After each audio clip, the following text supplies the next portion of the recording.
Oke baik, bismillahirrahmanirrahim. Assalamualaikum warahmatullahi wabarakatuh, kawan-kawan yang berbahagia.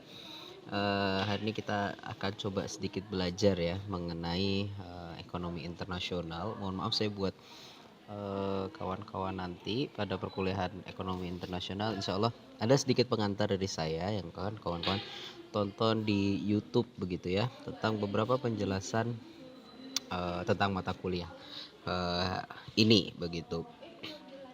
Pada kesempatan kali ini, oh ya sebelumnya saya mau mengucapkan dulu taqabbalallahu minna wa minkum, taqabbal karim, siyamana wa siyamikum, minal aidin wal faidin, mohon maaf lahir dan batin buat kawan-kawan semua yang ada di seluruh Indonesia begitu ya.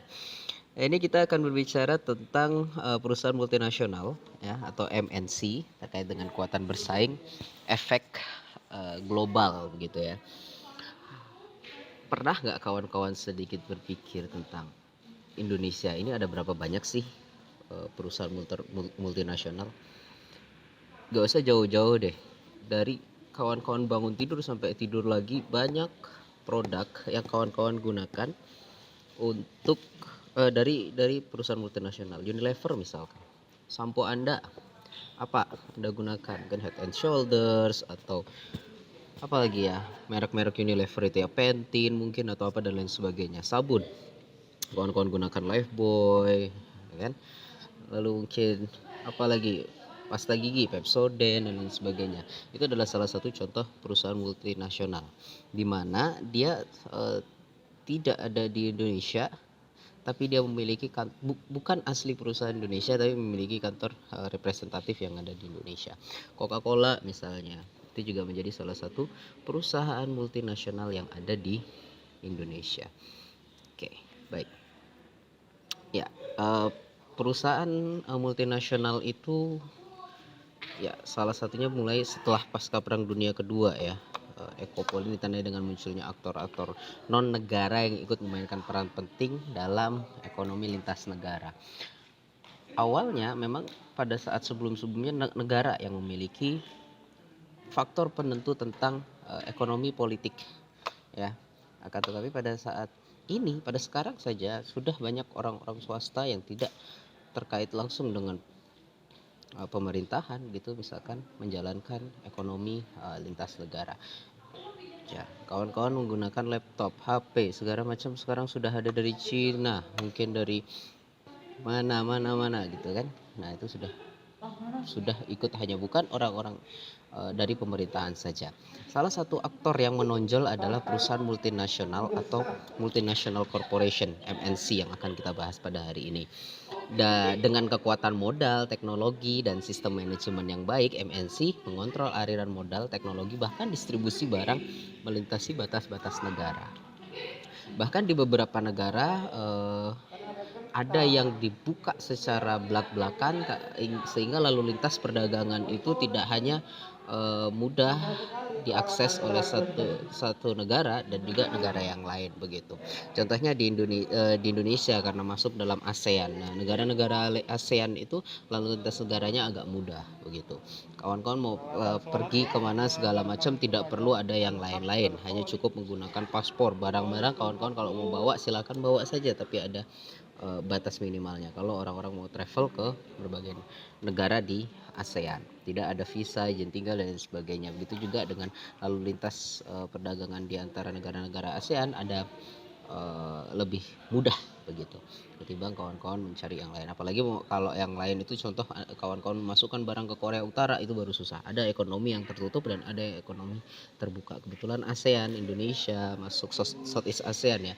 Malaysia, Singapura, Brunei dan lain sebagainya itu menggunakan ekonomi terbuka sehingga mudah arus barang masuk dari dalam dan luar negeri. Oke, baik. USA atau Amerika Serikat itu merupakan negara yang paling banyak memiliki MNC yang menguasai perekonomian dunia. Ya, pada tahun 60-an begitu ya, 40% total investasi asing di dunia dilakukan oleh perusahaan multinasional ini di Amerika. Setidaknya 60% total produksi barang manufaktur dunia dikuasai oleh Amerika ini yang meliputi 4 komoditas utama: bahan kimia, obat-obatan, mesin, alat-alat elektronik dan alat-alat transportasi. Itu pada tahun 60-an. Sekarang kayak kekuatan dunia sudah mulai bergeser ya ke Cina, Tiongkok dan lain sebagainya, sudah mulai bergeser ke sana. Tapi masih didominasi oleh di Amerika begitu. Oke, eksistensi multinational corporation atau MNC itu ternyata sanggup mengubah secara signifikan struktur perekonomian global, di mana setiap negara, include negara berkembang ya, setiap negara baik itu berkembang, miskin maupun maju, terlibat di dalam transaksi bisnis internasional. Ya, gitu. Tentu saja bisnis internasional yang legal, ada, walaupun kita tidak menafikan pasti ada bisnis transaksi internasional yang ilegal, gitu ya. Oke, ini adalah sedikit pengertian tentang perusahaan multinasional ya. Multinasional atau transnasional itu adalah perusahaan yang memanage produksi dan mengirimkan barang paling tidak ada dua negara. Bisa dikatakan multinasional paling tidak meliputi dua negara ya. Very large multinational have budget to exit this of many country, bisa masuk ke berbagai negara. Yang paling besar mungkin ada 100 ekonomi yang terbaik di dunia, 51 al multinational corporation begitu. Dia dapat mengubah ya hubungan politik dan ekonomi secara internasional. Bahkan beberapa negara ada yang bisa beberapa multinational corporation itu bisa melakukan bargaining dengan negara begitu. Untuk apa ya? Untuk memudahkan pajak mungkin, lalu untuk memudahkan transportasi masuk, memudahkan bea cukai, membuat produk, membuat kantor representatif dan lain sebagainya. Itu bisa dilakukan dengan lobby-lobby terhadap beberapa negara. Oke, baik. Ini pengertian MNC atau multinational corporation adalah sebuah perusahaan yang berbasis di suatu negara ya, atau disebut negara induk, dan memiliki kegiatan produksi dan pemasaran di suatu negara asing ya, negara tuan rumah gitu. Bisa jadi dia punya di Amerika gitu, tapi punya pabrik di Indonesia. Contoh Coca-Cola di Semarang ada. Contoh apa ya, Cimori di Semarang juga ada tuh, tapi Cimori luar negeri saya kurang tahu. Ada misalkan kalau dari developer game di Jogja ini ada namanya PT Gameloft Indonesia, padahal Gameloft itu punya orang Prancis gitu ya. Nah, perusahaan multinasional, dan ini juga lanjutannya menurut SC Serto, itu adalah sebuah perusahaan yang memiliki operasi yang signifikan pada lebih dari satu negara. Dari pengertian-pengertian ini kawan-kawan bisa nanti menyimpulkan sedikit bahwa multinational corporation itu adalah perusahaan yang berada di luar negeri. Tentu saja ini bukan tanpa hambatan, bukan tanpa tantangan juga ya. Di pertemuan sebelumnya kita sudah coba sedikit mempelajari tentang kurs ya, itu perlu diperhatikan. Kurs bisa jadi perusahaan-perusahaan yang ingin membangun perusahaannya di Indonesia melihat karena di Indonesia kursnya lemah, biaya karyawan pegawai itu murah, sehingga dia ekspansi ke Indonesia. Orangnya banyak yang konsumtif, sehingga dia buat di Indonesia untuk mencari kemurahan-kemurahan itu. Sedangkan kalau misalkan dibuat di negara asalnya sendiri, bisa jadi biaya tenaga kerjanya lebih mahal, biaya bahan bakunya lebih mahal, sehingga untuk membuat agar perusahaan itu bisa lebih efektif dan efisien, makanya perlu untuk masuk ke suatu negara lain gitu ya. Ini adalah karakteristik MNC ya. Ada membentuk afiliasi dengan luar negeri, memiliki visi dan misi serta strategi yang global, kecenderungan memilih jenis kegiatan bisnis tertentu dan utamanya manufacturing. Walaupun kita tidak menafikan ada jasa juga ya. Kawan-kawan tahu Grab ya, Grab itu di Indonesia ada, di Malaysia ada, Uber dulu di Indonesia ada, tapi sekarang saya udah jarang melihat inian Uber itu ya. Sama-sama ojek online gitu, tapi Uber dulu di Jogja ada, Jakarta ada. Begitu. Nah, itu jasa ya, ada jasa, tapi banyaknya manufaktur ya. Mobil-mobil kayak gitu ya, Indonesia apa, depan Alma Ata itu ada Datsun, sampingnya lagi ada yang Toyota begitu kan. lalu menempatkan afiliasi di negara-negara maju, ya, walaupun negara berkembang juga ada seperti Indonesia. Oke. Nah, ini kita akan bahas sampai keuntungan dan kelemahan saja. Nanti next kita akan bahas di pertemuan selanjutnya terkait MNC ini. Oke, baik. Keuntungan dari multinasional korporat ini adalah ya buat negara nih, bisnis basis pajak yang lebih besar, ya tentu ya. Lumayan tuh perusahaan masuk ke Indonesia, dia pasti akan mendapatkan pajak tuh, ya, dari apa yang mereka berikan kepada kita, begitu ya. Lalu meningkatnya jumlah tempat atau kesempatan kerja bagi negara, ya. Negara tentu saja mendapatkan ya pengurangan inilah, pegawai bisa masuk ke perusahaan MNC, ya kan? Ya, lalu ada alih teknologi, kita bisa belajar teknologinya kepada mereka, syukur-syukur bisa dikembangkan dan membuat perusahaan sendiri, ya. Ekspansi modal, modal asing masuk ke Indonesia, tentu saja dengan itu dia bikin gedung, bikin pabrik dan lain sebagainya, pasti harus membutuhkan modal, ya. Dan diperkenalkannya jenis industri baru, ya, jenis industri khusus, begitu ya.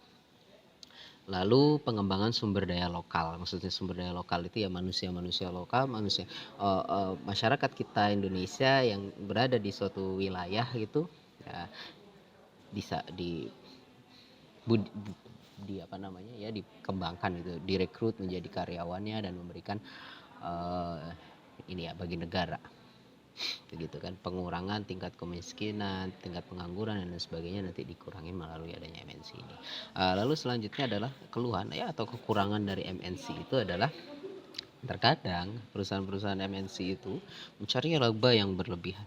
Awalnya mungkin dia akan menggelontorkan modal yang benar-benar untuk melakukan promosi dan lain sebagainya, bahkan kalau dibilang itu adalah rugi di awal, tapi nanti di akhirnya ketika dia sudah bercokol cukup lama di suatu negara, dia akan mencari laba yang cukup besar. Lalu biasanya mendominasi perekonomian setempat, oke. Hanya mempekerjakan tenaga lokal yang sangat berbakat. Oke, ini tentu saja dia setelah melihat sekian lama agak susah. Coba kawan-kawan lihat itu. Masuk ke perusahaan-perusahaan multinasional pasti sangat susah. Masuk Nestle susah, masuk Astra susah, masuk Coca-Cola itu susah. Nah, itu. Banyak orang yang pengen masuk Nestle kayak gitu-gitu tapi ketat sekali saingannya. Ya. Yang selanjutnya, andai kata sumber daya kita tidak siap, lalu orang-orang yang tidak mampu dalam menerima itu gagal melakukan alih teknologi, ya, alih-alih membuat itu sendiri, ya, mengembangkan perusahaan multinasional itu sendiri, tapi malah dia gagal dalam melakukan alih teknologi. Lalu adalah bahkan terkadang mereka sampai melakukan intervensi terhadap pemerintah, ya. Kasusnya Freeport misalkan dulu, tentang pembagian proporsi saham yang dimiliki 49 kalau kawan-kawan mengikuti beberapa tahun yang lalu. Nah, itu kan dia bisa sampai ngatur pemerintah kita. Nah, perusahaan multinasionalnya begitu. Lalu selanjutnya adalah kurang membantu perkembangan perusahaan domestik, ya. Kadang-kadang malah menjadi saingan sehingga mematikan perusahaan domestik. Lalu yang terakhir, yang ini mungkin yang kawan-kawan bisa cermati, itu adalah kurang menghormati adat dan hukum serta kebutuhan orang-orang setempat, gitu ya. Mungkin dari ini kita bisa belajar bahwa MNC itu di samping punya kelebihan tentang meningkatkan perekonomian, meningkatkan sumber daya manusia kita, membuat lebih pandai, lalu mengurangi pengangguran, meningkatkan pajak dan lain sebagainya, juga ada kekurangan-kekurangan atau keluhan atas adanya MNC itu. Begitu ya, mungkin itu ada pengantar dari saya. Nanti kita akan coba lanjutkan diskusi melalui kolom komentar. Saya nggak tahu di di ini kita e-learning kita apakah ada yang bisa menggunakan voice note atau apa untuk bertanya dan lain sebagainya. Tapi paling tidak ini saya berikan untuk memberikan kepada gambaran kepada kawan-kawan tentang MNC, atau multinational corporate atau perusahaan transnasional. Begitu, cukup mungkin dari saya ya. Terima kasih. Assalamualaikum warahmatullahi wabarakatuh.